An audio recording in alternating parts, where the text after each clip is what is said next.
a thrill of hope. The weary world rejoices, for yonder breaks a new and glorious morn. When God sent the gift that Amazon could not send, He sent us a Savior. He also sent us a Redeemer. Romans chapter 4, verse 5, to redeem those who were under the law. How many of you know what it means to redeem something? I remember back in the day, Hy-Vee and the Hy-Vee was the one we used all the time, but there was grocery stores, and they would give green stamps. Do you remember those, Brother Darrell? And you would go in, and for every $10 you spent, you got a stamp. And if you saved up your stamps and you saved the books, you could go in and you could exchange and redeem that book of stamps for merchandise. And I remember my mom, Hy-Vee, would sell plates. They would have plates. You could save up the stamps, and you could take them in, and they would give you plates if you redeemed them, or they would give you china. They would give you crystal glasses and stuff like that. We had those in our house for a long time. I think we finally got rid of all those at some point in time, but you used to be able to redeem them. You take and collect aluminum cans today, and what do? You go and you redeem them. You crush them, you keep them, and then you put them in a bag, and then you take them to the place that buys aluminum, and they redeem them. They take that aluminum off, and they exchange it for cash. It's redemption. God gave us a gift of a redeemer, to redeem those who were under the law. And I want to tell you something today. God got the raw end of the deal, because He redeemed us. He came to make amends for our rebellious attitudes. We were going to exchange we were going to exchange our rebellion for His holiness. He would take and redeem us and make amends for our rebellious attitudes. He came to make amends. He came to make the payment for our sinful actions. We exchanged sin, and He gave us life. We gave Him sin, and He gave us righteousness. He came, and He saw that the contract that God had made before, and there was a contract that men could not make. And He came and He said, listen, the contract, it has to be broken. There has to be a new contract. It cannot be a law that they live under that oppresses them. So I will come and I will give my life a ransom for the world, and I will redeem them, and I will put the law on their heart. It will not be written on stone or on tablets. I will put the law in their heart. And guess what? They're not going to live the way that they live because they have to. I'm going to let them see how much God loved them, that He came and He gave His life for them. He died on the cross for their sins. He took their grief. He took their punishment upon them, and He gave them life. And because of that, they will serve Me, not because it's written in the book and they have to do it. It's written on their hearts, and they have a desire to do it.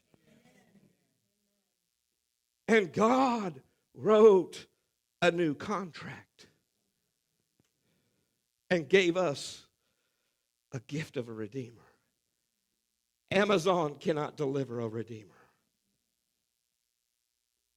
I'm thankful that not only did He give us the redeemer, make us redeemed, but He also gave us the gift of adoption.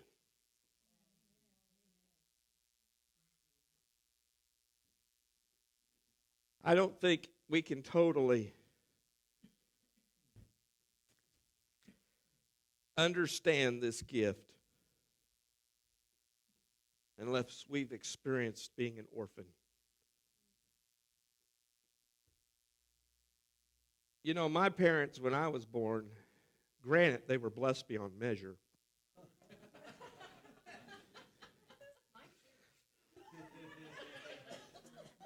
We'll talk later. Anyway. And I'm sure I'll talk with my parents later, too. They didn't have a choice about me. I was coming. They had me. But adoption is something completely different. Adoption is something where people make a choice about who they'll have as their children.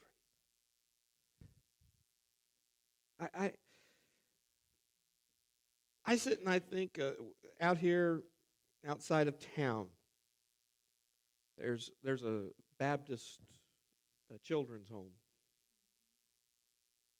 You know, it seems like in this world today, if people adopt, they want to adopt, but they don't want to adopt a 15 or 16-year-old kid. They want a baby. They want to be able to hold that baby in their arms and love that baby and raise that baby and have all of the memories of raising that baby. They don't want to take on a child that's 15 or 16 years old or got problems coming in out of broken homes. And, you know, that's just not what they're looking for. But today in America, there are children that are sitting in orphanages today that would love nothing more than to have someone come and say, I don't want you to live here anymore. I want you to come live with me. I want you to be my child.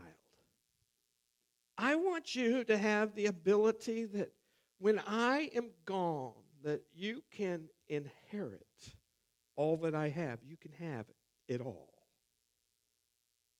They would love to have someone come to them that maybe they had stability in their life, financial stability, emotional stability, and they would love to be able to know that every day for the rest of their life there is someone who will love and will care for them. You know, for many of us, we don't understand adoption. We can't understand what it truly means until we have been the one, unless we have been the one who has been rejected. We have been the one that had been left abandoned and alone. And then there was somebody that came into our life that loved us and cared for us unconditionally, not because they had to, but because they want to. But that is exactly what our God did for us. We were people that were bound by sin. We were people that we had problems in our life. We were people that had not even wanted to know God, but yet God came into the world and he said, you know what? I'm going to do something for them. I am going to give my son for their sins, and for everyone who will believe on what my son has done on the cross for their sins, I will adopt them. Oh,